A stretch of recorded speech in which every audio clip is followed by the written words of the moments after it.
இப்போ screen share வருதா?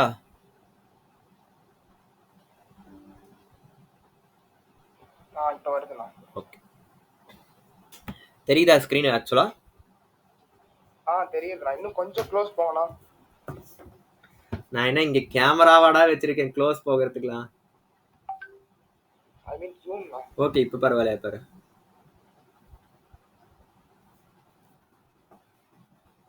இது வெளியே போயிடுச்சு.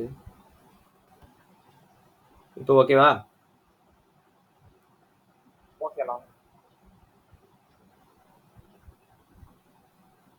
இல்லைனா ஜஸ்ட் செகண்ட்.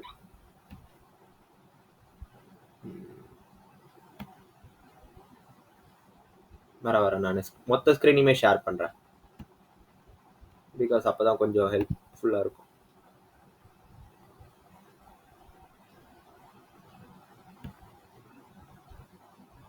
அண்ணா நீங்கள் ஆஃப்டர் டிஆர் இருந்ததுக்கப்புறம் டிஆர்எஸ் கொஞ்சம் சொல்லிக் கொடுங்கண்ணா. கொஞ்சம் வர நடுவில் ஒரு சில 2-3 டிரான்சாக்ஷன் டவுட்டுண்ணா. சரி, ஓகே, சொல்லித்தரேன். ஸோ இப்போ 2 ஸ்க்ரீன் நான் ஷேர் பண்ணுவேன், சரியா? சைட் பை சைடு 2 ஸ்க்ரீன் நான் ஷேர் பண்ணிட்டு இருப்பேன், சரியா? இப்போ ஃபர்ஸ்ட் நம்மளோட இந்த இதை எடுத்துக்கலாம்.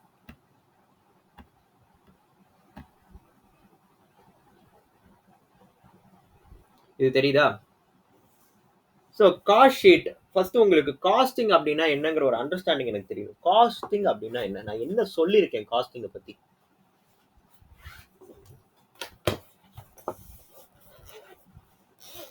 யாராவது சொல்ல முடியுமா?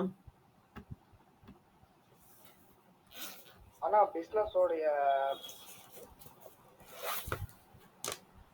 சொல்லு. பிஸ்னஸோட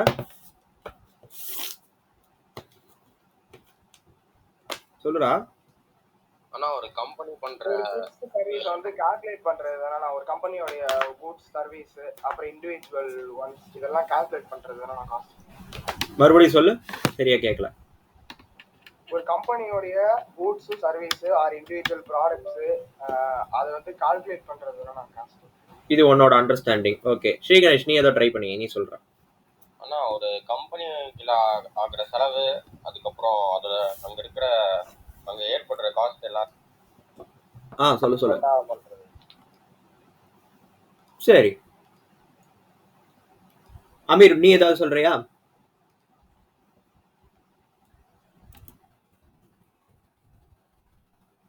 அமீர், ஒரு கம்பெனி நடக்கிற டிரான்சாக்ஷன் ரெக்கார்ட் பண்றது. டிரான்சாக்ஷன் ரெக்கார்ட் பண்றது. இப்போ எல்லாருக்கும் போர்டு தெரியுதா?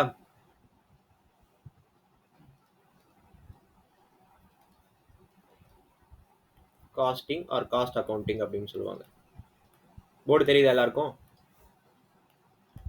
ஆனா ரெக்கார்டிங், கிளாசிஃபையிங், அலோகேட்டிங் சொல்லிட்டு படிச்சிருக்கோம் நம்ம 12th. அது அந்த மாதிரி வரும் நான் ஏதோ. சரி, is the measurement of recording அப்படின்னு சொல்லிட்டு. ஃபினான்ஷியல் அக்கவுண்ட்ஸ்ல நீங்க என்ன பண்ணுவீங்க? What's your motive in financial accounting? உங்களோட P&L, ட்ரேடிங் P&L எல்லாம் போடுறீங்கல்ல, அதோட மோட்டிவ் என்னது? பர்టిక్యులர் இயரோட பேலன்ஸ் ஷீட் கண்டுபிடிக்கணும். Okay, to know the balance sheet. அப்புறம் to know whether company is going in profit mode or loss mode. Okay, அதுக்கு இப்ப ப்ராஃபிட்டா லாஸா அப்படிங்கறத எப்படி சொல்லுவீங்க? அதுக்கெல்லாம் ஒரு பேர் இருக்கு. இத்தனை நாள் நீங்க 12th வரைக்கும் அதை ப்ராஃபிட் லாஸ்ன்னு சொல்லுவீங்க. இப்ப பீயிங் ப்ரொஃபஷனல் கொஞ்சம் டிப்ளமேட்டிக் டர்ம்ஸ் யூஸ் பண்ணணும்.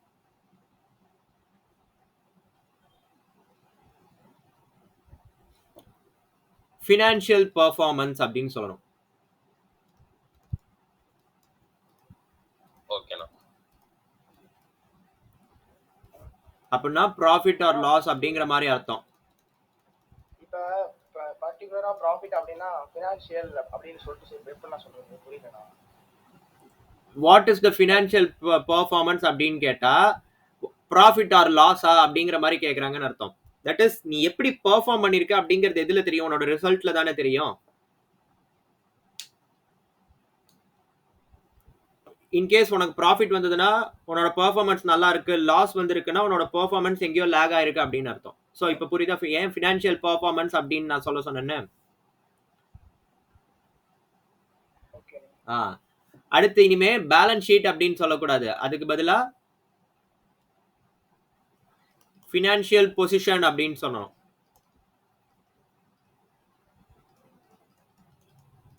ஃபினான்ஷியல் பொசிஷன்னா என்ன? உன்னோட ஷேர்ஸ் எவ்வளவு, டிபெஞ்சர்ஸ் எவ்வளவு, அவுட்ஸ்டாண்டிங் லைக் எக்ஸ்டர்னல் லைபிலிட்டி எவ்வளவு, இன்டர்னல் லைபிலிட்டி எவ்வளவு, அசெட் எவ்வளவு இருக்கு, இதெல்லாம் சொல்றது நத்திங் பட் பேலன்ஸ் ஷீட் தான். ஆனா நீ உன்னோட 11th 12th வரைக்கும் இந்த டேர்ம்ஸ் யூஸ் பண்ணிட்டு இருப்ப. பட் இனிமே இந்த மாதிரி டேர்ம்ஸ் எல்லாத்தையும் டிப்ளமேட்டிக்கா யூஸ் பண்ண கத்துக்கணும். பீயிங் ப்ரொஃபஷனல் நீங்க இந்த மாதிரி டேர்ம்ஸ் யூஸ் பண்ண கத்துக்கணும். ஓகே, நான் ஃபினான்ஸ்க்கு போக விரும்பல. ஸோ வேற என்ன பண்ணுவீங்க ஃபினான்ஸ்ல? டாக்ஸ் எப்படி ரெடியூஸ் பண்ணலாம்? இன்னும் வேற ஏதாவது?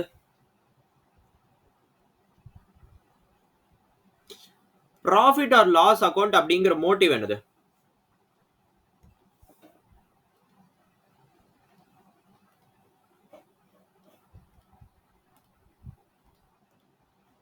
இதோட மோட்டிவ் என்ன சொல்லுங்க? ப்ராஃபிட் அண்ட் லாஸ் அக்கௌண்ட் ஆனா ப்ராஃபிட் ஆர் லாஸ் அக்கௌண்ட் அந்த ஒரு பெரிய லெட்ஜர் மாதிரி நான் ஒரு விஷயம் போடுவேன். அதோட மோட்டிவ் என்ன அது சொல்லுங்க. இந்த மாதிரி ஒரு விஷயம் போட்டு இந்த பக்கம் டெட்டாஸ், கிரெடிட்டாஸ், ட்ரேடிங், P&Lனு நான் போட்டுட்டு வருவேன்ல, அதோட மோட்டிவ் என்னது? ஸோ பேர்லயே இருக்கு. ரெவென்யூ எப்படி ஏர்ன் பண்றது, லாஸ் எப்படி குறைக்கலாம், எதுல லாஸ் ஆகுதுன்னு பாக்கலாம். Posting income and expense. So இதோட ஃபைனல் மோட்டிவ் என்னது? லாஸ் எப்படி குறைக்கிறது, இன்கம் எப்படி அதிகமா கெயின் பண்றது, ப்ராஃபிட்டா லாஸா அப்படின்னு பாக்குறதுக்கு. அதுக்கு தான் P&L அப்படிங்கிறது நம்ம போடுவோம். பேர்லயே இருக்கு. P&L அப்படிங்கிறது என்னது? To know whether the company has achieved profit or loss. சரியா? மெயினா ஃபினான்ஸ்ல இதுதான் பண்ணுவீங்க. சரியா? இப்போ காஸ்டிங் பக்கம் வந்தா காஸ்ட் அக்கவுண்டிங். ஸோ ஃபினான்ஷியல் அக்கவுண்டிங்கும் காஸ்ட் அக்கவுண்டிங்கும் ஒரு வித்தியாசம் நான் சொல்லியிருக்கேன், ஞாபகம் இருக்கா? அவர் எங்கேயாவது படிச்சிருக்கீங்களா? we are cost accountants. see இப்போ நீங்க காஸ்ட் அக்கவுண்டிங் தானே படிக்கிறீங்க, CMA அப்படின்னா cost and management accounting. So உங்களோட டிகிரியோட பேர்லயே என்ன இருக்கு? காஸ்ட் அண்ட் மேனேஜ்மெண்ட் அப்படிங்கறதா இருக்கு. ஃபினான்ஸ் வரவே இல்லை. ஃபினான்ஸுங்கிறது வரவே இல்லை, இதுதான் வருது. அடுத்து இதை தாண்டி மேனேஜ்மெண்ட் அப்படிங்கிறது உங்களுக்கு வரும். இத்தனைக்கு நீங்க ஃபைனல்லாம் போனா ஃபினான்ஸ் பேப்பரே இருக்காது. காஸ்டிங் ஃபுல் பேப்பர் ஒரு 100 மார்க்ஸ் இருக்கும், மேனேஜ்மெண்ட் ஒரு 100 மார்க்ஸ் இருக்கும். ஸோ அப்போ காஸ்டிங் அப்படிங்கிறது என்னது?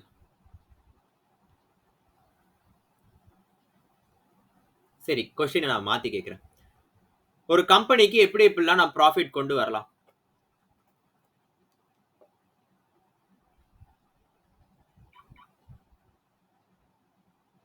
you have to open up. நீங்க பேசினாதான் எனக்கு ஆன்சர் வரும். கரெக்டான இன்வெஸ்ட்மென்ட்ஸ். ஓகே, என்னோட எக்ஸ்பென்ஸ் லைக் என்னோட இன்கம் வந்து என்னோட எக்ஸ்பென்ஸ் விட ஜாஸ்தியா இருந்தது அப்படின்னா எனக்கு ப்ராஃபிட் வரும். இது ஒரு மெத்தட். நெக்ஸ்ட் மெத்தட் என்னன்னு பார்த்தா ப்ராப்பர் ஸ்ட்ராட்டஜி ஃபார் எக்ஸ்பென்ஸ். அப்படின்னா என்னன்னு பார்த்தா என்னோட எக்ஸ்பென்ஸை நான் குறைச்சாலே அது ஒரு ப்ராஃபிட்டா? இது நீங்க ஃபைனல் ஃபினான்ஷியல் மேனேஜ்மெண்ட்ல savings in expense or savings in income அப்படின்னு படிப்பீங்க. ஸோ உங்களோட எக்ஸ்பென்ஸ் அப்படிங்கிற ஒரு விஷயத்தை நீங்க குறைச்சாலே தட்ஸ் இன்டைரக்ட் ப்ராஃபிட். கரெக்டா? டிக்ரீசிங் எக்ஸ்பென்ஸ் என்ன கொடுக்கும்? gives my ப்ராஃபிட்டா? Indirect profit. எனக்கு 100 ரூபாய் ஆக வேண்டிய இடத்துல எனக்கு 80 ரூபாய் தான் ஆகுதுன்னா இட்ஸ் மை பேலன்ஸ் இருக்கிற 20 rupees என் ப்ராஃபிட் தானே? Yes or no? ஆமாண்ணா. ஸோ அப்போ என்னோட எக்ஸ்பென்ஸை நான் எப்படி எப்படிலாம் குறைக்கலாம் அப்படிங்கிறத நான் அனலைஸ் பண்ணணும்னா வாட் ஐ ஷுட் நோ?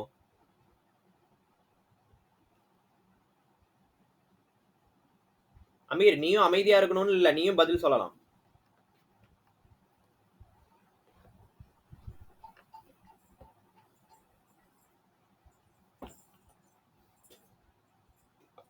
சொல்றா அமீர், சொல்லுப்பா.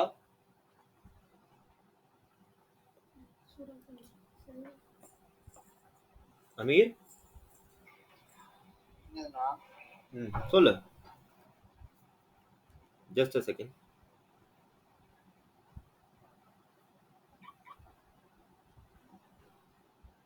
சொல்லுடா. இப்ப நீ ரொம்ப அமைதியாவே இருக்க, அவங்க 2 பேருமே பேசிட்டு இருக்காங்க, நீ சொல்லலாமே.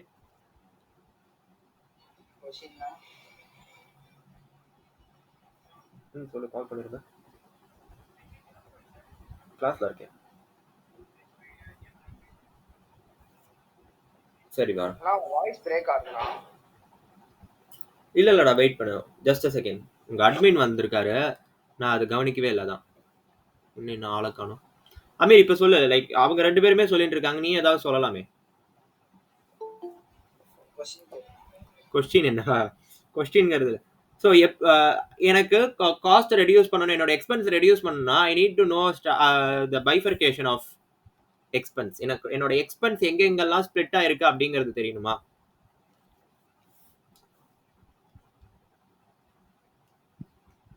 டு மேனேஜ் மை எக்ஸ்பென்ஸ் எனக்கு என்ன தெரியணும்?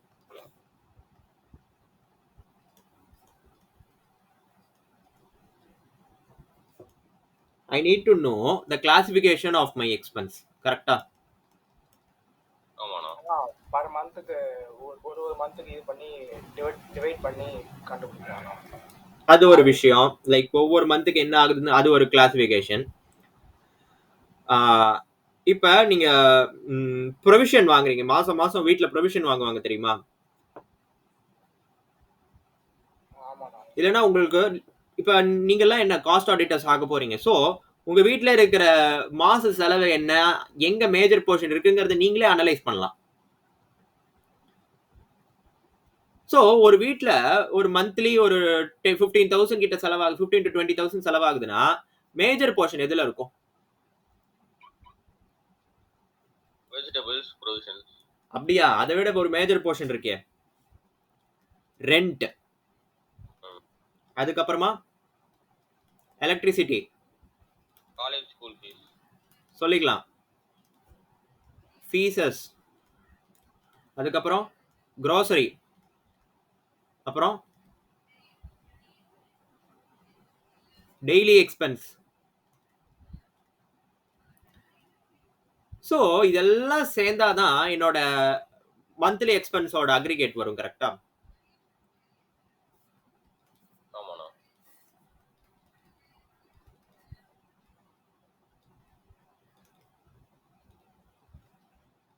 இப்போ என்னோட மந்த்லி எக்ஸ்பென்ஸை நான் இங்க பைஃபர்கேட் பண்ணிருக்கேன். எப்படி எப்படிலாம் இருக்கு, எங்கெங்கெல்லாம் மணி ஜாஸ்தியா இருக்கு, கம்மியா இருக்கு, என்னோட எக்ஸ்பென்ஸ் மேஜர் போர்ஷன் எங்க இருக்கு, மைனர் போர்ஷன் எங்க இருக்குங்கிறத I can have a clear understanding of my expense. Yes or no? ஆமாண்ணா. ஸோ இப்போ இதே மாதிரி ஒரு கம்பெனிக்கு நான் பார்க்குறேன், ஒரு கம்பெனியோட எக்ஸ்பென்சஸ் எங்கெங்கெல்லாம் லாக் ஆகுது, எங்கெங்கெல்லாம் அதோட மேஜர் போர்ஷன் இருக்கு அப்படிங்கிறத நான் ஸ்டடி பண்ணா that is called as cost sheet. So இப்போ காஸ்டிங்னா என்ன, காஸ்ட் ஷீட்னா என்னங்கிறது புரியுதா?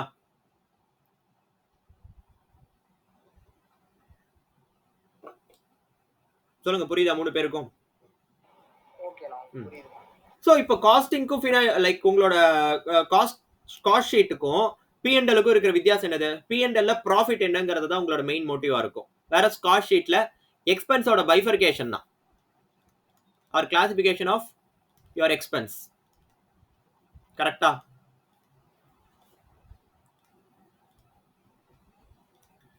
வேற P&L-ல டு நோ த ப்ராஃபிட், இதுதான் உங்களோட மோட்டிவா இருக்கும். ஆனா காஸ்ட் ஷீட்ல கிளாசிபிகேஷன் ஆஃப் எக்ஸ்பென்ஸ், இதுதான் என்னோட மோட்டிவா இருக்கும். புரியுதா காஸ்ட் ஷீட்னா என்னென்ன?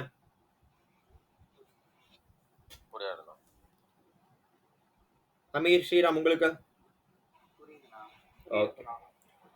சோ இப்போ உங்களோட புக்ல இருக்கிற ஒரு தியரி படிங்க. காஸ்ட் ஷீட் அப்படின்னா என்னன்னு. யாராவது ஒருத்தர் படிங்க.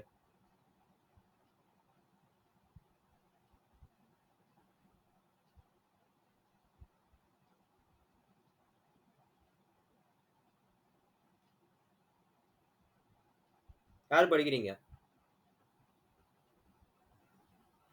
டேய் ட்ரை டு பி இன்டராக்டிவ்டா. இது ஆன்லைன் அப்படிங்கறதுனால லைக் எனக்கு அதோட இது புரியுது. ஆன்லைன்ல ஒரே ஸ்கிரீனை பார்த்துட்டு இருக்கணும். பட் கொஞ்சம் இன்டராக்ட் பண்ணாதான் உங்களுக்கும் ஒரு மோட்டிவ் வரும். ஒரு மோட்டிவேஷன் கிடைக்கும். இந்த மாதிரி கொஞ்சம் நல்லா போகிற மாதிரி இருக்கும். இல்லைன்னா ஒரு ரெகுலர் உங்களோட காலேஜ் கிளாஸ் அட்டன் பண்ற மாதிரி இருக்கும். காலேஜ் கிளாஸ்ல உங்களால அவ்வளவா இன்டராக்ட் பண்ண முடியாது. இந்த இடத்துல இன்டராக்ட் பண்ணுங்களேன். ஆனா இது நான் படிக்கணும். காஸ்ட் ஷீட் அப்படின்னா என்னங்கிறதுக்கு ஒரு சின்ன இன்ட்ரோடக்ஷன் மாதிரி படி. It is the amount of resources given up in exchange for some goods or services. The resources given up are expressed in monetary terms. Cost is defined as the amount of expenditure, actual or national, incurred or attributable to a given thing or to ascertain the cost of a given thing. The cost of an article consists of actual outgoings or ascertained charges incurred in its production and sale. Cost is a generic term and it is always advisable to qualify the word cost to show exactly what it means. Example, prime cost, factory cost. Okay போற இருக்கட்டும். So இப்போ cost sheet அப்படிங்கிறத இப்படி ஒரு டெஃபினேஷனோட அவங்க explain பண்ணியிருக்காங்க. நான் சொன்னது தான் they are explaining more clearly in the terms of உங்களோட லீகல் டேர்ம்ஸ்ல அவங்க சொல்லியிருக்காங்க. சரியா?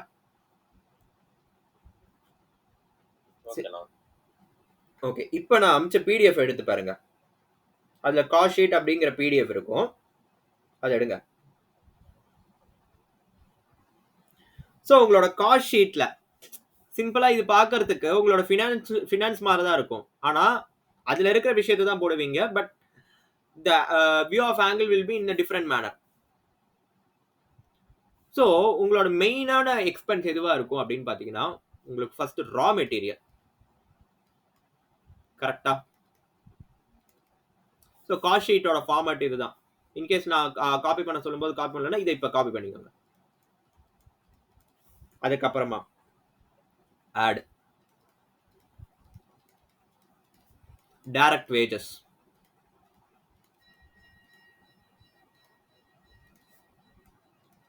ஆட்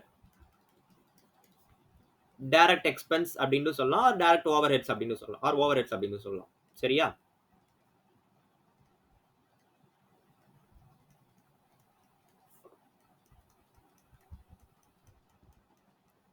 இது எல்லாத்தையும் எனக்கு சேர்த்து போட்டா இதோட டோட்டல், இந்த மூணுத்தோட டோட்டல் எனக்கு பிரைம் காஸ்ட்னு வரும்.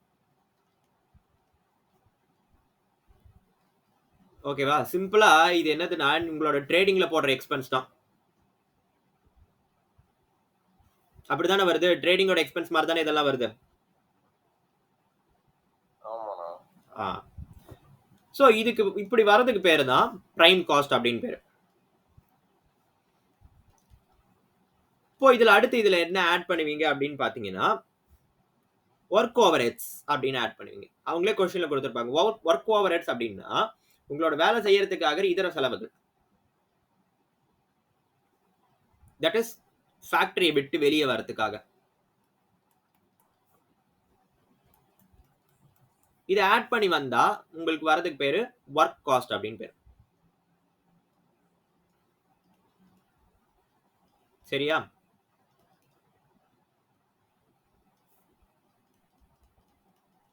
நீங்க செஞ்ச வேலைக்கு என்ன காஸ்ட் ஆயிருக்கு அப்படிங்கிறது. சரியா?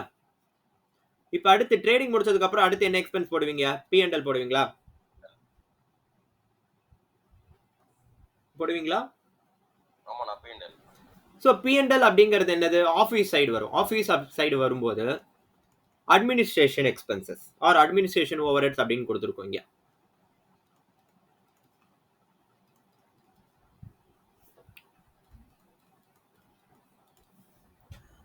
ஸோ இது வரைக்கும் ஆட் பண்ணீங்கன்னா நீங்க ப்ரொடியூஸ் பண்ண கூட்ஸுக்கு நீங்க இன்கர் பண்ண எக்ஸ்பென்ஸ், தட் இஸ் ப்ரொடியூஸ் பண்ண கூட்ஸுக்கு தான்.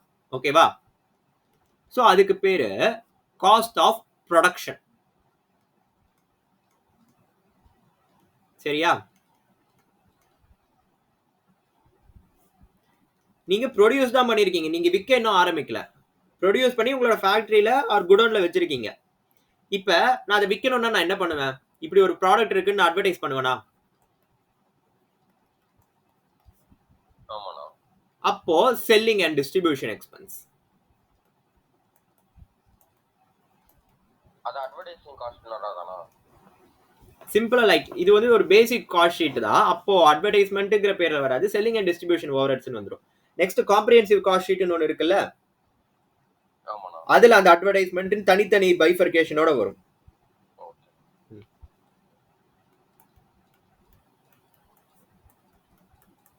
இது வரைக்கும் என்னது?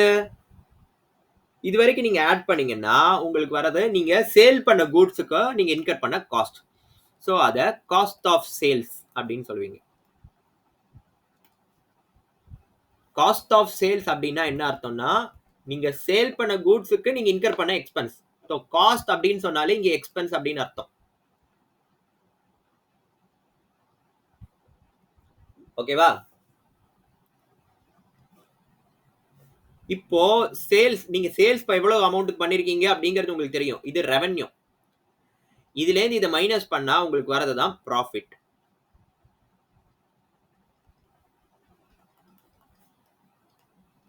R loss. என்ன வருதோ இது வந்து உங்களுக்கு பேலன்சிங் ஃபிகரா வரும். தட் இஸ் இதுல இருந்து இதை மைனஸ் பண்ற, சில இடத்துல மைனஸ் பண்ற மாதிரி இருக்கும், சில இடத்துல அப்படியே கொடுத்துருப்பாங்க. இதுதான் பேசிக் காஸ்ட் ஷீட். ஓகேவா?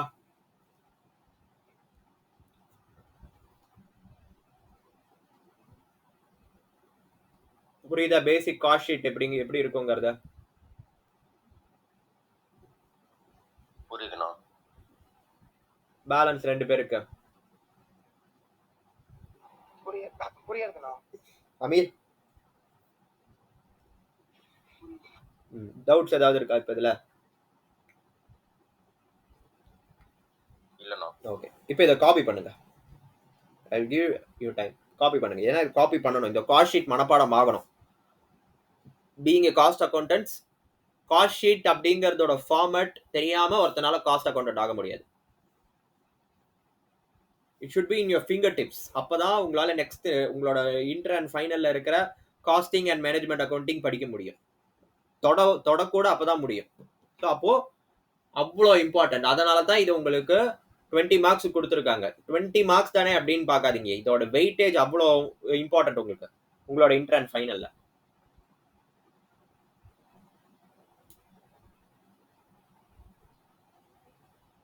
ஏன்னா நீங்க படிக்கிற கோர்ஸ் அப்படி, உங்களோட கோர்ஸ் பேரே காஸ்ட் அண்ட் மேனேஜ்மெண்ட் அக்கௌண்டிங். அப்ப இதுல இருந்து தான் இங்கதான் உங்களோட ரியல் கேமே ஸ்டார்ட் ஆகுது.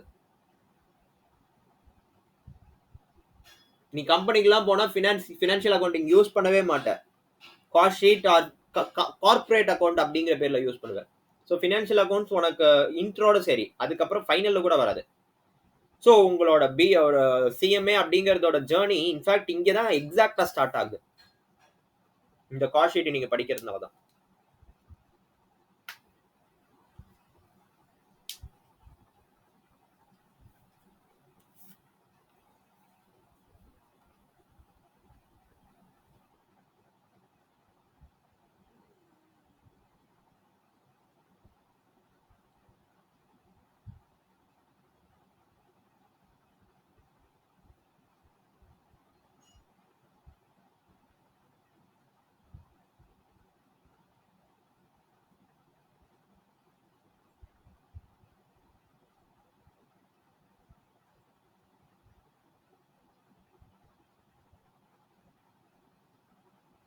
காப்பி பண்ணியாச்சா?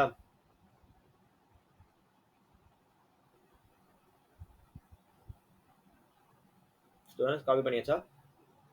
இல்லண்ணா. சரி, சீக்கிரம் காப்பி பண்ணுங்க. 1 செகண்ட்ண்ணா. சரி, 1 செகண்ட் முடிஞ்சிச்சு. காப்பி பண்ணி முடிச்சிட்டியா? அதுக்கு சரி, நான் 1 மினிட்ண்ணா.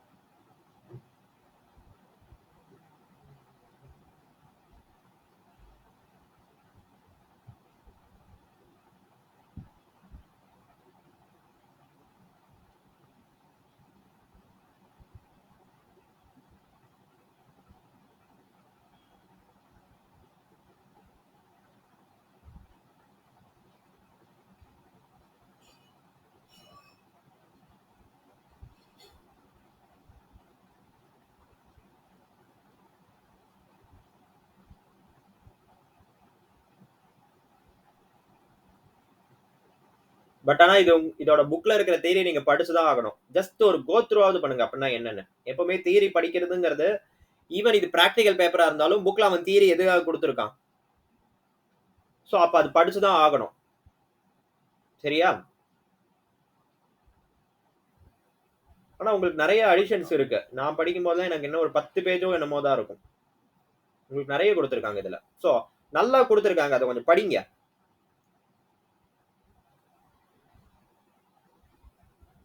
சரியா?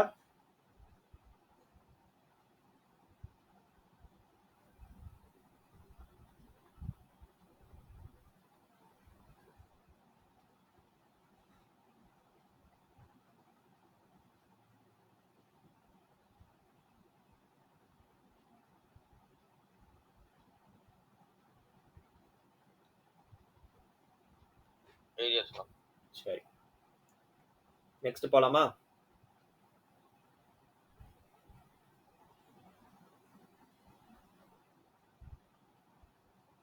போலாமா? போனாண்ணா. அவங்க முடிச்சிட்டாங்க. ஸ்ரீராம், அமீர் முடிச்சிட்டீங்களாடா? முடிஞ்சிருச்சுண்ணா. சரி அமீர், நீ வேணா ஸ்கிரீன்ஷாட் எடுத்துக்கோ. ஆமாண்ணா, ஸ்கிரீன்ஷாட் எடுத்து. இப்போ உங்களுக்கு அந்த அதே பிடிஎஃப்ல இருக்கிற ஃபர்ஸ்ட் சம் எடுங்க.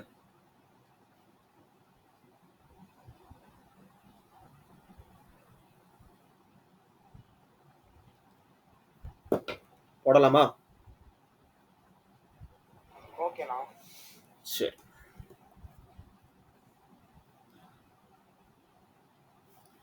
ஸோ காஸ்ட் ஷீட் அப்படின்னு போட்டு இப்படிதான் ஆரம்பிக்கணும்.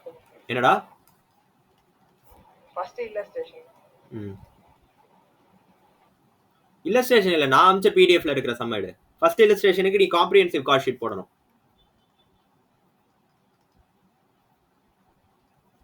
ஓகேண்ணா. ஃபர்ஸ்ட் என்னது? ரா மெட்டீரியல் எவ்வளவு கொடுத்துருக்கான்? 3 lakhs. டேய் அது இல்லடா, இப்போ காஸ்ட் ஷீட்னு ஒரு பிடிஎஃப் அமைச்சிருக்கேல்ல, அதுல இருக்கிற ஃபர்ஸ்ட் சம்டா.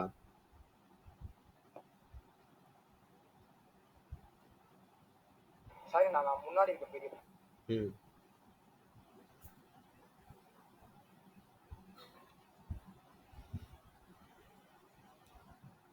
ரா மெட்டீரியலா? டைரக்ட் மெட்டீரியல் தானா இருக்கு? அதுதான நான் சொல்றேன். டைரக்ட் மெட்டீரியல், லா மெட்டீரியல் எல்லாம் ஒண்ணுதான்டா, சொல்றா. 5000. 5000. அடுத்து என்ன வரும்? ஆட்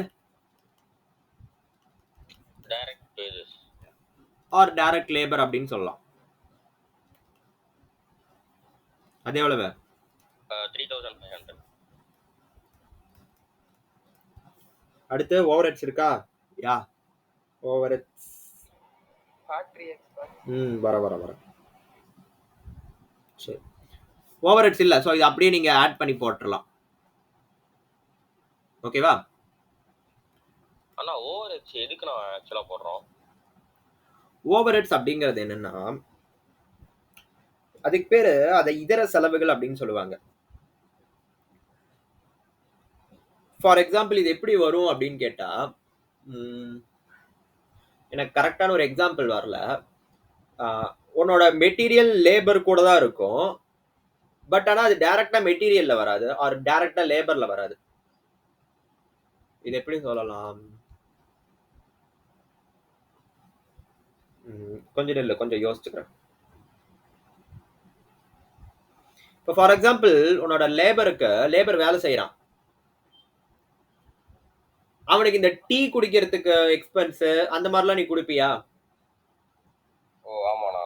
பட் ஆனா நீ அதை யாருக்காக பண்ணிருக்க? ஃபேக்டரிக்காக பண்ணிருக்கியா கேட்டா கிடையாது, நீ லேபருக்காக நீ பண்ணிருக்க. ஆனா அது டைரக்ட் லேபர்லயும் வருமா அப்படின்னு கேட்டா டைரக்ட் லேபர்லயும் வராது. சோ அப்ப தனியா ஒரு விஷயத்துல அதை போடணும், அதுதான் ஓவர் ஹெட்ஸ் அப்படிங்கிறது. ஓகேவா? புரியுதா எல்லாருக்கும்? சோ பிரைம் காஸ்ட் எவ்வளவு இப்போ? 8500. அடுத்து என்னது? ஒர்க் ஓவர் ஹெட்ஸா ஃபேக்டரி ஓவர் ஹெட்ஸா? Factory expense.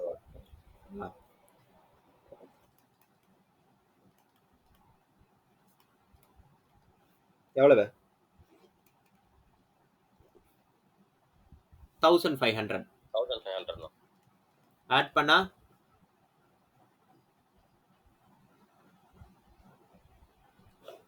10,000. ஆமாண்ணா. இது என்னது? Work cost. அடுத்து என்ன போடுவ? Add administrative expenses. Administration over or administration எக்ஸ்பென்ஸும் போடலாம். எனக்கு ஓவர் ஹெட்ஸ்னு போட்டு பழக்காதனால நான் அப்படியே போட்டுக்கிறேன். இங்க எக்ஸ்பென்ஸ் கொடுத்துருங்க, எக்ஸ்பென்ஸே போடுங்க. எக்ஸ்பென்ஸும் போடலாம், ஓவர் ஹெட்ஸும் போடலாமா? தப்பு இல்லை. ஓகேண்ணா. 800. இது என்னது? Cost of production.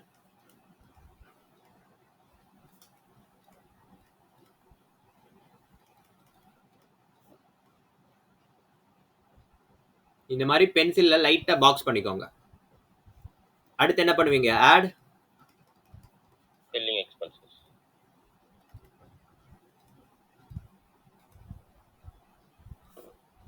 அது எவ்வளவு? 700. இப்போ 11,500.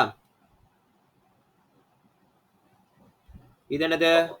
Cost of sales.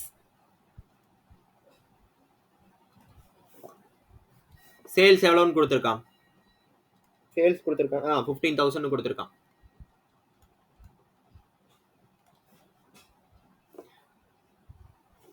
ஸோ உங்களோட ப்ராஃபிட் அப்படிங்கிறது என்னது? பேலன்சிங் ஃபிகரா இருக்கும். எவ்வளவு? 3,500. இப்ப இங்க நான் பாக்ஸ் பண்ணிருக்கிற ஐட்டத்தெல்லாம் தனித்தனியா எடுத்து எழுதிங்கன்னா அவன் கேட்டதுக்கு ஆன்சர் ரெடி.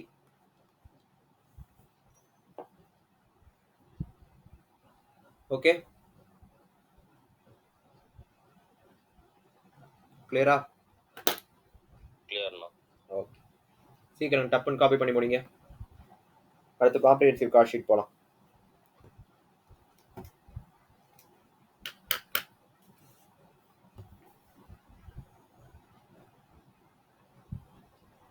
கான்செப்ட் புரிஞ்சுக்க முடியுதா? புரியுதுண்ணா. மீர் உனக்கு இது அமைதியாவே இருக்க.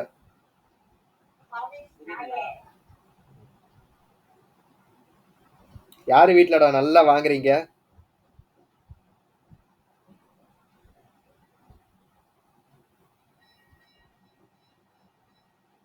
புரியலண்ணா. இல்ல, இப்ப யாரோ யார் வீட்லயோ நல்லா திட்டினாங்க. Getting nicely from parents. யார் அது?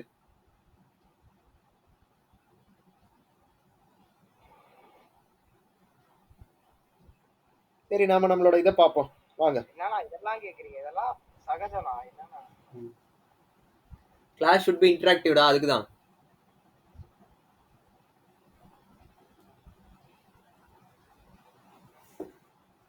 ஆன்லைன் கிளாஸோட சில டிஸ்அட்வான்டேஜஸ் இது.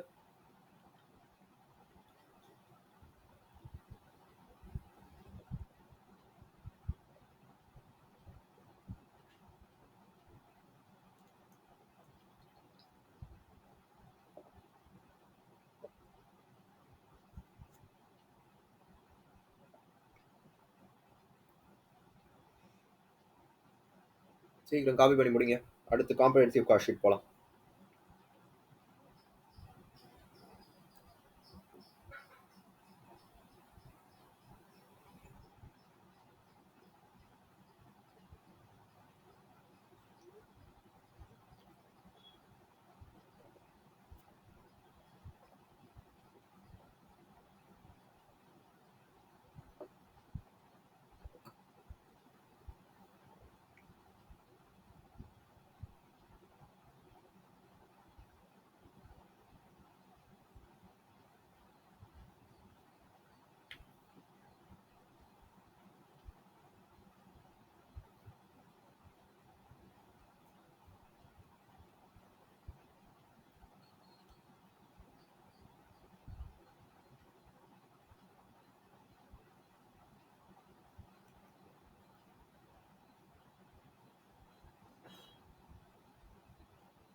காப்பி பண்ணியாச்சா? பண்ணியாச்சுண்ணா. ம். பேலன்ஸ் 2 பேரு. அண்ணா இல்லண்ணா.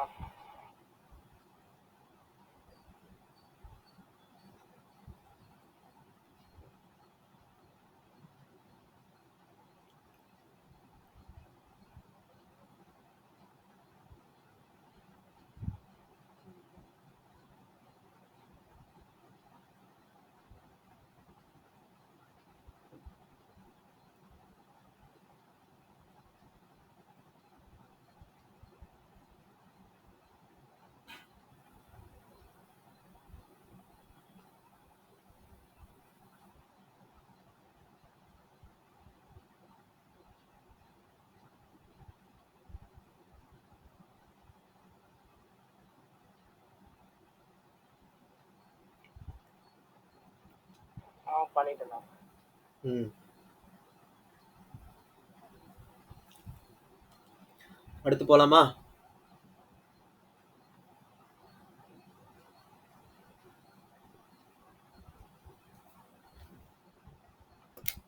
போலாமா?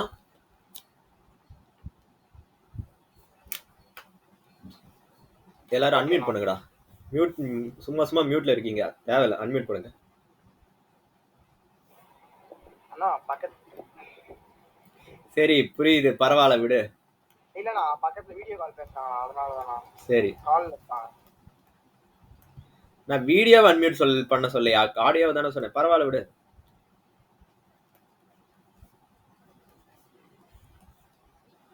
போலாமா?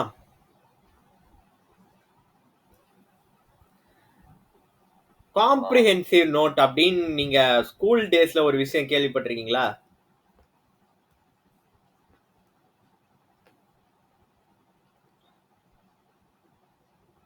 ஸ்கூல் டேஸ்ல காம்ப்ரிஹென்சிவ் நோட்னு ஒரு விஷயம் சொல்லுவாங்க, கேள்விப்பட்ட ஞாபகம் இருக்கா? ஞாபகமாவது இருக்கா? அவ்வளவுதான். புரியலண்ணா. காம்ப்ரிஹென்சிவ் நோட்னு ஸ்கூல் டேஸ்ல ஒரு விஷயம் சொல்லுவாங்க, ஞாபகம் இருக்கா?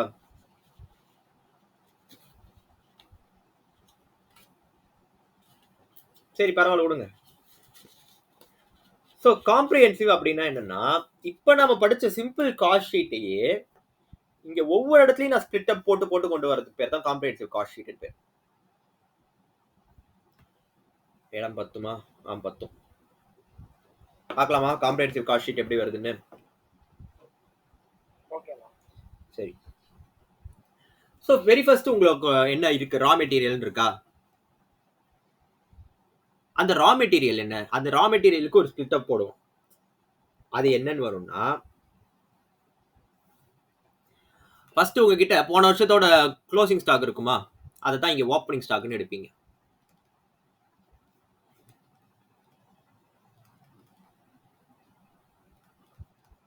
இனிமே இங்க 2 அமௌண்ட் போடணும். அமௌண்ட் அப்படின்னு 2 காலம் போடணும், சரியா? ஒன்னு இன்னர் காலம், ஒன்னு அவுட்டர் காலம். ஓப்பனிங் ஸ்டாக், ஓகேவா?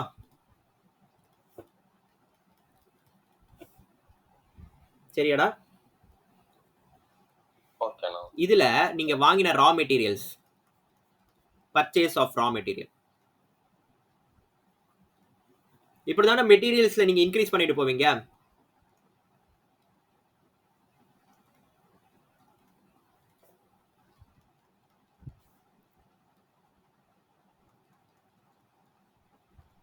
Expense on purchase.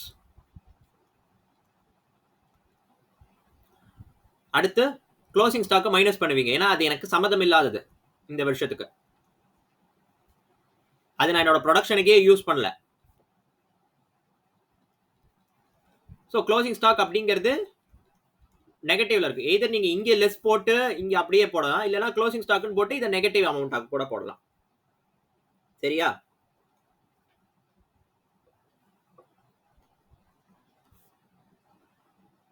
சரியா? ஓகேண்ணா. இதோட அட்ஜஸ்ட்மெண்ட் இதுக்கு பேர் என்னன்னா மெட்டீரியல்ஸ் கன்சியூம்ட் அப்படின்னு. ஸோ ஒரு நம்ம அங்க டைரக்ட் மெட்டீரியல் போட்ட இடத்துல இங்க எவ்வளவு பெரிய ஸ்பிளிட் அப் இருக்கு பாருங்க. ஓகேவா?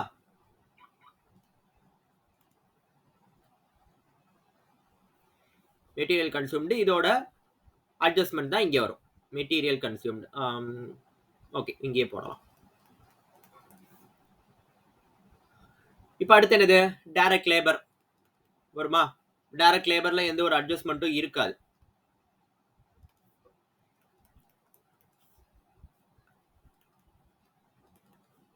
Direct overheads or direct expense or எக்ஸ்பென்ஸ்னு சொல்லலாம், இல்லை ஓவர்ஹெட்ஸ்னு சொல்லலாம். சரியா?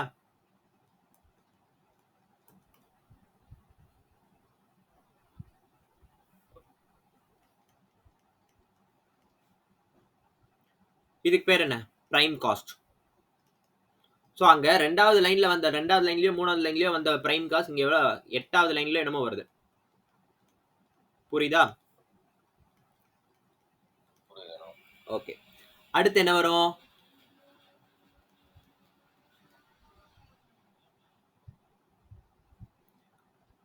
ஃபேக்டரி காஸ்ட் ஆர் ஒர்க் காஸ்ட்னு வருமா? ஒர்க் ஓவர் ஹெட்ஸ்னு வருமா?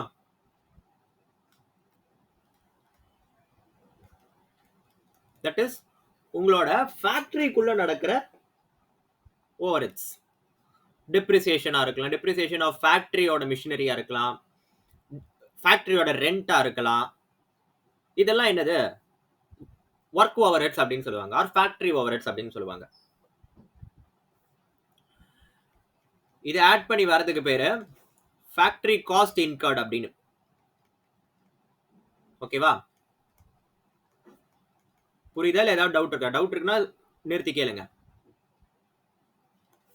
புரியுதா? ஓகே, இப்போ அடுத்து என்ன தெரியுமா வரும்? ஒர்க் ஓவர் ஹெட்ஸ்க்கு தானே? ஒர்க் ஓவர் ஹெட்ஸ்க்கு தானே கேக்குறேன். இல்லனா ஃபேக்டரி காஸ்ட்னா. ஃபேக்டரி காஸ்ட்ங்கிறது ஃபேக்டரி காஸ்ட் இன்கர்ட் அப்படிங்கறதையா? ஆமாண்ணா.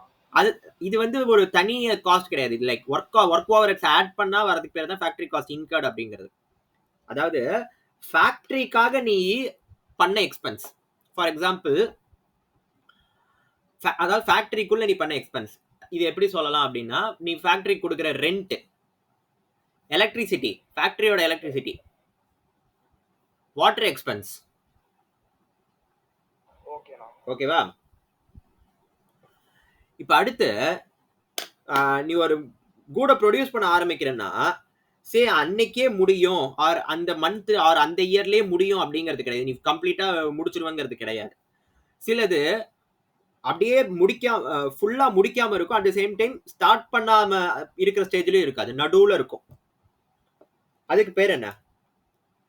ஒர்க் இன் ப்ராக்ரஸ் அப்படின்னு பேரு. சரியா? அதாவது பாதி முடிச்சு பாதி முடிக்காம இருக்கிறது. இப்ப நாம எப்படி அக்கவுண்ட்ஸ் அண்ட் மேக்ஸ் பாதி முடிச்சு பாதி முடிக்காம இருக்கோம்ல,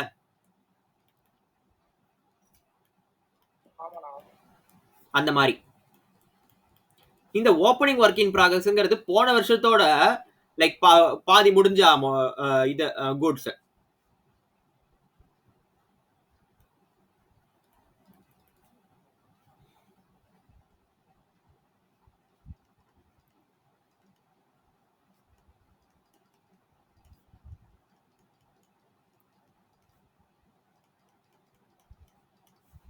இது ஆட் பண்ணி வரதுக்கு பேர் தான் உங்களோட ஒர்க் காஸ்ட். ஓகேவா? இப்ப புரியுதா? இது ஏன் நான் காம்ப்ரிஹென்சிவ் காஸ்ட் ஷீட்னு சொல்றேன்னு? நான் சொல்லல, காஸ்டிங் அப்படிங்கறத டிஃபைன் பண்ண பெரிய பெரிய மகான்கள் எல்லாம் சொல்றாங்க. ஓகேவா? மேல பார்த்த காஸ்ட் ஷீட்டோட ஒவ்வொரு இடத்துலயும் நீங்க பைஃபர்கேட் பண்ணி பாக்குறீங்க. இப்ப புரியுதா? உன்னோட ஒவ்வொரு எக்ஸ்பென்ஸும் எங்க லாக் ஆகுது, எத்தனை பெர்சன்டேஜ் லாக் ஆகுது அப்படிங்கிற விஷயம் எல்லாம் இங்க அப்படியே ஒவ்வொன்னா வந்துட்டே இருக்கு. ஓகேவா?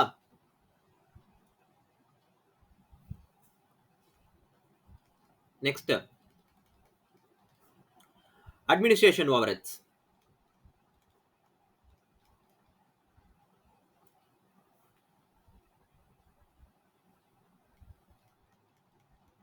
ஸோ இப்போ வருது காஸ்ட் ஆஃப் ப்ரொடக்ஷன். இது வரைக்கும் நீ ப்ரொடியூஸ் பண்ண கூட்ஸுக்கு நீ இன்கர் பண்ண எக்ஸ்பென்ஸ். சரியா? இதான வரும். இப்போ இங்க ஒர்க் இன் ப்ராக்ரஸ்னா இங்க ஒர்க் இன் ப்ராக்ரஸோட அட்ஜஸ்ட்மெண்ட் எதுக்கு வந்தது? நீ வாங்கின எல்லா கூடையும் நீ ஃபுல்லா ஃபினிஷ் பண்ணல, ஃபுல்லா ப்ரொடியூஸ் பண்ணல, பாதியில இருக்கு. சில கூட்ஸ் எல்லாம் பாதி ப்ரொடியூஸ் பண்ண ஸ்டேட்ல இருக்கு அப்படிங்கறத ரெப்ரசென்ட் பண்றதுக்காக. கரெக்டா? ஆனா இங்க அடுத்து இங்க ப்ரொடக்ஷன் காஸ்ட் ஆஃப் ப்ரொடக்ஷன் முடியும் போது இது நீ ப்ரொடியூஸ் பண்ண அமௌண்ட். ப்ரொடியூஸ் பண்றதுக்கு அந்த அத்தனை கூட்ஸ் ப்ரொடியூஸ் பண்றதுக்கு உனக்கு ஆன அமௌண்ட். ஆனா நீ ப்ரொடியூஸ் பண்ண எல்லா கூட்ஸையும் நீ சேல் பண்ணுவியா அப்படின்னு கேட்டா கிடையாது. சிலது உனக்கு சேல் ஆகாம இருக்கும்.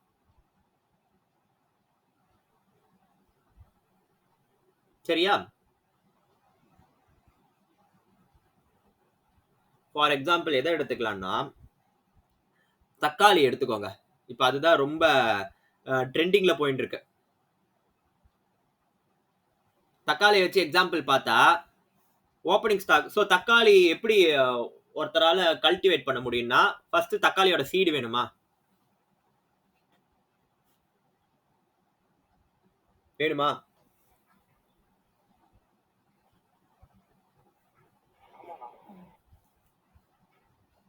ஸோ ஓப்பனிங் ஸ்டாக் அப்படிங்கிறது நீ ஏற்கனவே போன வருஷம் நீ கொஞ்சம் பேலன்ஸ் சீட்ஸ் வச்சிருக்க, அதை எடுத்து உன்னோட பிசினஸ்ல இப்ப யூஸ் பண்ற. பர்ச்சேஸ் அப்படிங்கிறது நீ இன்னும் கொஞ்சம் புதுசா சீட்ஸ் வாங்கிக்கிற, அதுக்கு நீ இன்கம் பண்ற கொஞ்சம் எக்ஸ்பென்ஸ். நீ சீட்ஸ் எல்லாம் எப்படி வாங்குறன்னா அப்படியே எனக்கு இங்க இருக்கிற சீட்ஸ் எல்லாம் தேவையே இல்லை, குதிச்சா தலைகீழாகத்தான் குதிப்பேங்கிற மாதிரி நான் ஃபாரின்ல இருந்து கொண்டு வரேன் சீட்ஸ் எல்லாம். ஸோ அப்போ இம்போர்ட் டியூட்டி அதெல்லாம் நான் போடணும். அப்போ அதுக்கு பேரு எக்ஸ்பென்ஸ் ஆஃப் பர்ச்சேஸ் அப்படின்னு பேரு. சரி, நான் வாங்கின எல்லாத்தையும் என்னோட ப்ரொடக்ஷன்ல போட்டேனான்னு கேட்டா கிடையாது, கொஞ்சம் மறுபடியும் எடுத்து வச்சிருக்கேன். ஸோ எடுத்து வச்சதை நான் இன்னும் ப்ரொடியூஸ் பண்ணவே ஆரம்பிக்கல. ஸோ அப்போ அது எனக்கு வராது, அதனால அதை நான் மைனஸ் பண்ணிட்டேன். இதுக்கு பேர் தான் மெட்டீரியல் கன்சியூம். நான் எவ்வளவு சீட்ஸ் விதை, எத்தனை விதை நான் யூஸ் பண்ணியிருக்கேன் அப்படிங்கிறது அதுக்கான காஸ்ட். அடுத்து அந்த விதையை நான் நட்டு வைக்கணுமா, I have to cultivate that, அதுக்கு ஆகிற எக்ஸ்பென்ஸ். நான் அதுக்கு தண்ணி ஊற்றணும், புழு வராம பார்த்துக்கணும், அதெல்லாம் டைரக்ட் எக்ஸ்பென்ஸ். இதுக்கு பேர் தான் இப்ப பிரைம் காஸ்ட்னு வரும். இப்போ இதுல அடுத்து ஒர்க் ஓவர் ஹெட்ஸ் அப்படிங்கிற ஒரு விஷயம். நாங்க யாராவது வந்து பாத்துக்கிறாங்க, ஆர் வேற ஒருத்தரோட இடத்துல நான் கல்டிவேட் பண்ணிருக்கேன், இடமே என்னோடது இல்லை அப்படின்னா நான் அதுக்கு ரெண்ட் எல்லாம் கொடுக்கணும். அதுக்கு பேரு ஒர்க் ஓவர் ஹெட்ஸ்னு வரும். இப்ப எனக்கு இதெல்லாம் ஆட் பண்ணி வருது ஃபேக்டரி காஸ்ட் இன்கர்டு. இப்போ எனக்கு சில தக்காளி எல்லாம் பாதி விளைஞ்சிருக்கும், பாதி விளையாம இருக்காது, அதை என்னால ஃபுல்லா புடுங்கவும் முடியாது. அட் த சேம் டைம் எப்படி சொல்றது, ஃபுல்லா ப்ரொடியூஸ் ஆயிருக்கு அப்படின்னு சொல்ல முடியாது. இந்த ஏதோ ஒன்று சொல்லுவாங்களே, மொட்டு விட்டு இருக்கு அப்படின்னு சொல்லுவாங்க தெரியுமா? தட் இஸ் அது கன்சியூமபிள் ஸ்டேட்டுக்கும் வரல. என்னடா? இப்பதான் ஸ்டார்ட் ஆயிருக்கும். ஆமா, கன்சியூமபிள் ஸ்டேட்டுக்கும் வரல, ஆனா சம் ப்ராசஸ் ஸ்டார்ட் ஆயிருக்கு. அதுதான் opening work in progress, closing work in progress. Opening work in ப்ராக்ரஸ்ங்கிறது ஏற்கனவே போன வருஷத்துலயே இருக்கிறது. க்ளோசிங் ஒர்க், ஏன்னா இது வந்து இப்ப நான் ப்ரொடியூஸ் பண்ணிடும், கம்ப்ளீட் ஆயிடும். இந்த work closing work in progress அடுத்த வருஷம் தான் கம்ப்ளீட் ஆகும், ஆர் நெக்ஸ்ட் டேர்ம்ல தான் கம்ப்ளீட் ஆகுங்கிறதுனால இது வரைக்கும் ஆனது ஒர்க் காஸ்ட். சரியா? இது வரைக்கும் ஆனதுலாம் அந்த லேண்ட்ல நடந்த எக்ஸ்பென்ஸ். அதுக்கப்புறமா அட்மினிஸ்ட்ரேஷன் எக்ஸ்பென்ஸ், நான் நிறைய பேருக்கு ஃபோன் பண்ணி பேசுறது, இதெல்லாம் எனக்கு அட்மினிஸ்ட்ரேஷன் எக்ஸ்பென்ஸ். இந்த மாதிரி ஆர்டர் பிடிக்கிறதுக்காக நான் பண்ண எக்ஸ்பென்ஸ், இதெல்லாம் அட்மினிஸ்ட்ரேஷன் எக்ஸ்பென்ஸ். சரி, இப்போ நான் எல்லாத்தையும் நான் ப்ரொடக்ஷன் பண்ணிட்டேன். இப்போ இது வரைக்கும் வரது எனக்கு காஸ்ட் ஆஃப் ப்ரொடக்ஷன். இப்போ என்கிட்ட 10 மூட்டை தக்காளி நான் ப்ரொடியூஸ் பண்ணியிருக்கேன்னா நான் 9 மூட்டை தான் நான் சேல் பண்ணியிருக்கேன் அப்போ அப்படின்னு வச்சுக்கோங்க. அப்போ பேலன்ஸ் ஒரு மூட்டை நான் சேல் பண்ணாம இருக்கேனா? ஸோ சேல் பண்ணாத மூட்டையில எனக்கு ப்ராஃபிட்டா லாஸா நான் பார்க்க முடியாதுல்ல.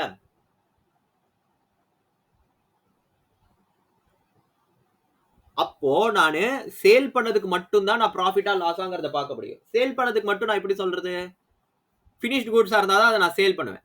ஸோ இப்போ அடுத்து வர அட்ஜஸ்ட்மெண்ட் ஃபினிஷ்டு குட்ஸுக்கான அட்ஜஸ்ட்மெண்ட். ஆட் அப்படின்னு தான் போடுறேன், இதுக்கு பேர் அட்ஜஸ்ட்மெண்ட்ஸ் அப்படின்னு சொல்லுவாங்க. ஓப்பனிங் ஃபினிஷ்டு குட்ஸ், புரியுதா?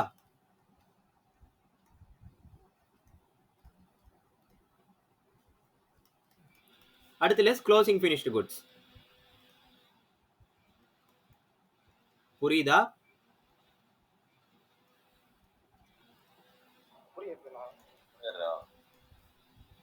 இதோட அட்ஜஸ்ட்மெண்ட், இப்ப இந்த அட்ஜஸ்ட்மெண்ட்டுக்கு பேர் என்ன? Cost of goods sold. நானு வித்த கூட்ஸுக்கு நான் இன்கர் பண்ண காஸ்ட். அதாவது நான் என்ன கூட்ஸ் வித்திருக்கணும் அதுக்கு ஆன காஸ்ட் தான் காஸ்ட் ஆஃப் கூட்ஸ் சோல்டு அப்படின்னு சொல்லுவாங்க. இப்ப இதுல நான் அடுத்து என்ன போடுவேன்?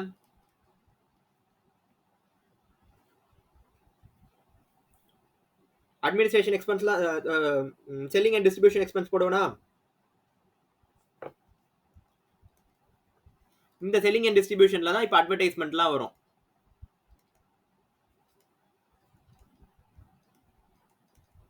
ஓகேவா? ஓகேண்ணா. இப்ப வரது நான் சேல் பண்றதுக்கு இன்கர் பண்ண காஸ்ட். இது என்னது? சேல் பண்ண கூட்ஸுக்கு இன்கர் பண்ண காஸ்ட். இது இப்ப வருது, இங்க வருது சேல் பண்ணதுக்கு இன்கர் பண்ண காஸ்ட். புரியுறதா?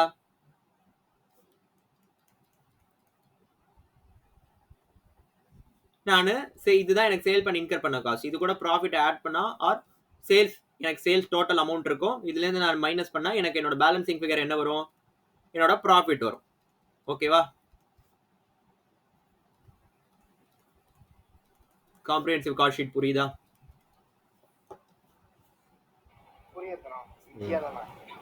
ஈஸியா தான் இருக்கும். காஸ்டிங் அப்படிங்கிறது லைக் புரிஞ்சு படிச்சா அவ்வளோ ஈஸியான ஒரு சாப்டர்.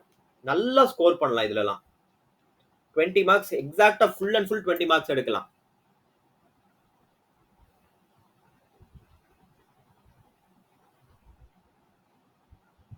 காப்பி பண்ணுங்க.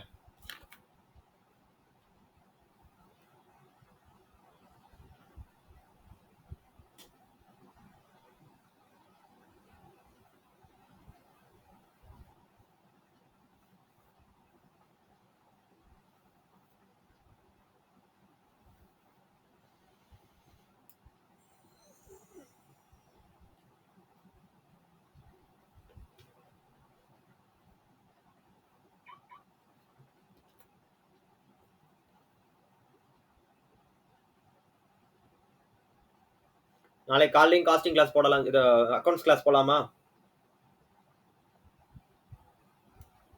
ஓகேண்ணா. அண்ணா டைமிங்ஸ்னா 6க்கு அப்புறம். அண்ணா கரெக்டா 6 to 7னா ஓகேண்ணா. ஐ மீன் 5 பிஃபோர் 6 to 7 கூட ஓகேண்ணா. எத்தனை மணிக்கு காலேஜ் கிளம்புவ? நான் இங்க 7:50 கிளம்புவேன். 7:50வா? ஆமாண்ணா. எத்தனை மணிக்கு காலேஜ் உனக்கு? 8:20ண்ணா. ஏய் என்னடா படுத்துறானுங்க. பிரேயர்ண்ணா 15 நிமிஷம் ஓடுதுண்ணா. ஸ்ரீராம், நீ மார்னிங் காலேஜா? ஆமாண்டா. விவேகானந்தாவும் திறந்துட்டாங்கல்லடா? ஆமாண்ணா, டெய்லி போயிட்டு இருக்கேண்ணா. அமீர் உனக்கெல்லாம் எப்பவோ திறந்துட்டாங்கல்ல? எப்பயோ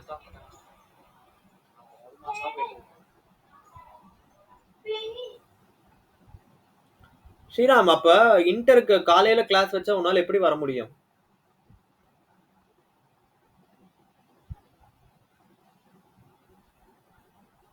அண்ணா பிஃபோர் 6னா ஓகேண்ணா. டேய் விட்டு அர்த்த ராத்திரியே வைக்க சொல்லுவீங்க. பிஃபோர் 6லாம் வாய்ப்பே இல்ல. ஆரம்பிக்கிறது 6க்கு தான் நான் ஆரம்பிப்பேன். 7:10 வரைக்கும் ஓகேண்ணா. நான் ஆஃப்டர் 7:15 7:20 அது மாதிரி இருந்தா தான் கரெக்டா இருக்கும். இல்லனா நான் அதுக்கேற்ற மாதிரி பிஃபோர் 6 நான் வந்து குளிச்சுட்டு ரெடியா உட்காருவேண்ணா. நான் ஆன்லைன் கேட்கலடா, ஆஃப்லைன் கிளாஸுக்கு சொல்றேன். அதான் நான் ஆஃப்லைன் தான்ண்ணா. இப்ப ஒரு பேசிக் ஒரு 6 o'clock நீங்க 6 or 5:50 or 6 நீங்க அது மாதிரி கிளாஸ் ஆரம்பிச்சீங்க அப்படின்னா ஒரு 7:10 வரைக்கும் போச்சு அப்படின்னா 7:20க்கு நான் ஆத்துல இருக்க வேணா கரெக்டா கிளம்ப முடியும். சரி யோசிப்பான். அத இப்படி ஒரு பிரச்சனை இருக்கோ?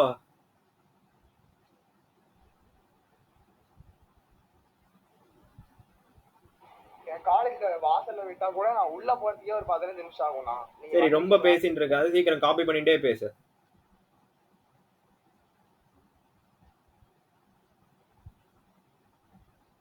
நீங்க காலேஜுக்குள்ள வந்திருக்கீங்களாண்ணா?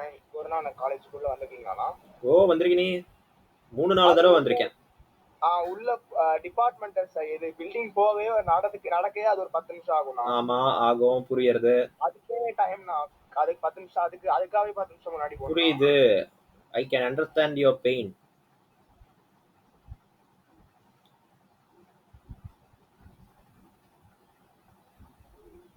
காப்பி பண்ணியாச்சா? இல்லண்ணா ஒரு நிமிஷம். அதுக்கு தான் பேசிட்டே இருக்கக்கூடாது, காப்பி பண்ணிட்டே பேசணும்.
காப்பி பண்ணிட்டீங்களா?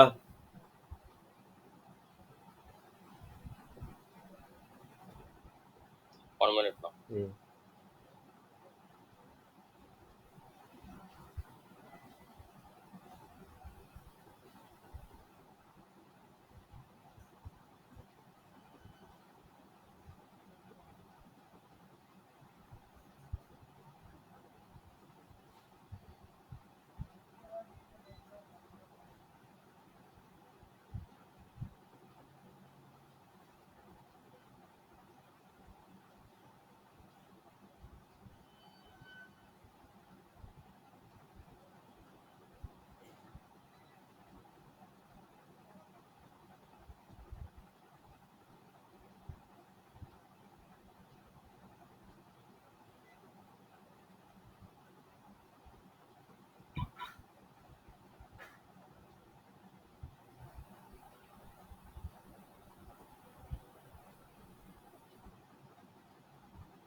இவ்வளவு நேரமா காப்பி பண்ணி முடிக்க?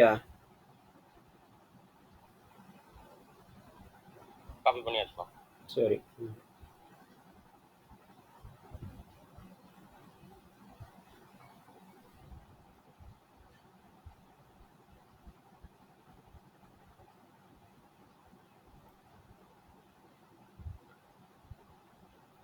நெக்ஸ்ட் சம் பார்க்கலாமா? ஆனா ஒன் செகண்ட் நான் லாஸ்ட் கேட்டலாம்.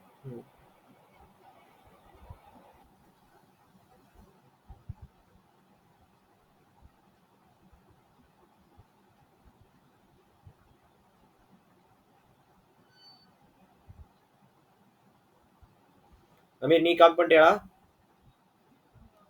காப்பி பண்ணிட்டேன் நான். நான் ஸ்கிரீன்ஷாட். சரி, ஓகே, ஸ்கிரீன்ஷாட். இப்போ அடுத்து என்ன பண்ண போறீங்க அப்படின்னா, இவ்வளவு தூரம் போட்டிருக்கோம்ல, காஸ்ட் ஷீட் என்னங்கிறது ஒரு ஐடியா கிடைச்சிருக்கும். புக்கை எடுத்து கொஞ்சம் ஒர்க் அவுட் பண்ணுங்க. ஸ்டார்டிங் ஃப்ரம் இல்லஸ்ட்ரேஷன் 1ல இருந்து லைக் கொடுத்துருக்க எல்லா இல்லஸ்ட்ரேஷனும் போட முடியாது, அது நானே சொல்றேன். அவன் சிலது மட்டும் தான் பெர்சன்டேஜ்ல கொடுத்துருப்பான். ஸ்டார்டிங்ல இருக்கிற பெர்சன்டேஜ்ல கொடுத்துருக்கிறதெல்லாம் நீங்களே போடலாம். ஒரு 6-7 எனக்கு அது கரெக்டா தெரியல. ஸோ போட ஆரம்பிங்க. கொஞ்சம் ஒரு சில இடத்துல ஸ்டக் ஆகும். ஸ்டக் ஆகிறதுக்கு முன்னாடி இது கொஞ்சம் மனப்பாடம் ஆகணும், அப்பதான் ஃப்ளோ வரும். ஸோ இது போடுங்க. நெக்ஸ்ட் நாளைக்கு காஸ்டிங் கிளாஸ்ல அடுத்து நெக்ஸ்ட் கண்டினியூ பண்ணலாம். சரியா?